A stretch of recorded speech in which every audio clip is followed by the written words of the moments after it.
So, nakadating na tayo dito sa Rio de Janeiro, Brazil.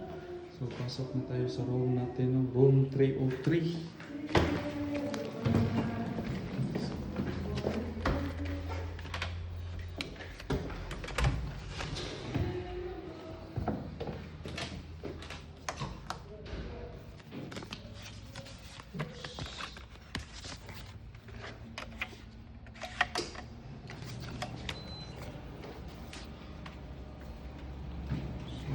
Motor.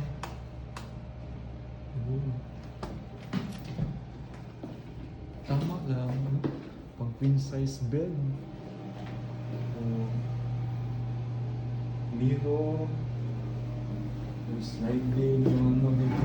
Shower. Malaking mirror dito. Ang daming mirror dito ah. TV. Aircon yun, so cabinet dito, so nasa ano pala tayo, no, sa Rosa Ready Rio Hotel. So yun lang yung topic natin, no? So 24 hours yung biyahe, so